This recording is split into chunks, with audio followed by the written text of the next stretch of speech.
how do I convince my dad that Planned Parenthood is not evil? It's a great question.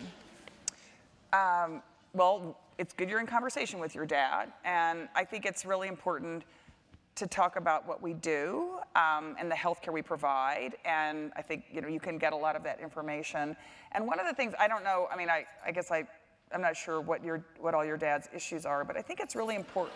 I mean, she's like, he's insane.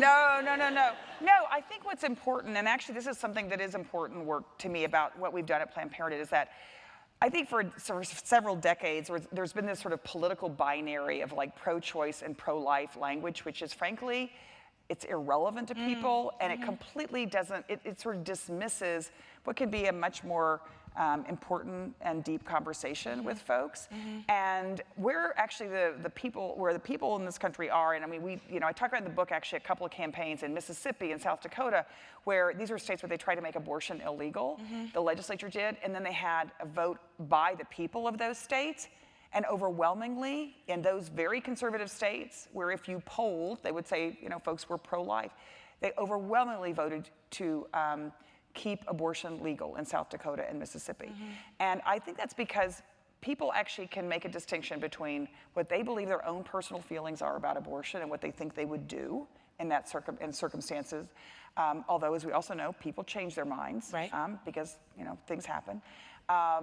But they also don't feel like they can make that decision for every pregnant person in the country. And that, to me, would be the conversation. If the issue is over abortion with your father, I think it's really important to say, you can respect his opinion for himself, but also it's important to think about, is he willing to actually make that decision for everybody? And most folks actually, once you don't try to put people in a box or in a label, they actually can have a much more nuanced conversation. And that's actually where the vast majority of this country is.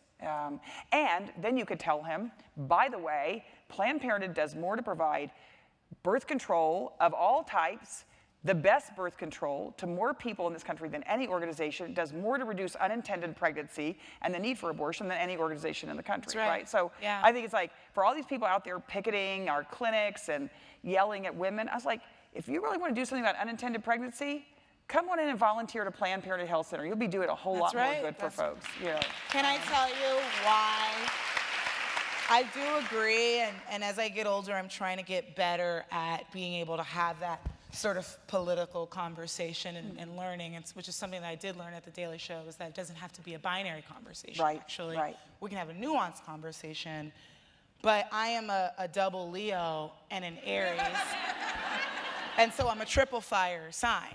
But also, actually, I do have a hard time because as a woman of color, it's hard for me to talk to white conservatives about having a very nuanced, kumbaya conversation, because to me it's hard to explain to them that to me they're being racist, even if they don't realize it. And so I have to, it's interesting, as a person of color, you have to operate on this level of, okay, so this person doesn't know that the things that they stand for actually are inherently racist because of this institutionalized system that we live in, that, the founders of this country, they owned humans, and we are still suffering the ramifications many generations, That's exactly right. Beyond, and we're still trying to unpack that. Right. But if it comes down to it, and you still will not admit on any level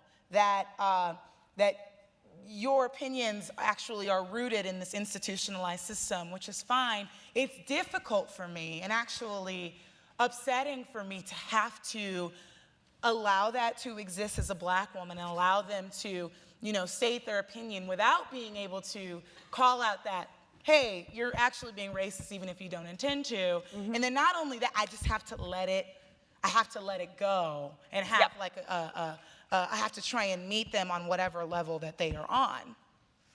And so for me, as I get older, I really want to get better at that.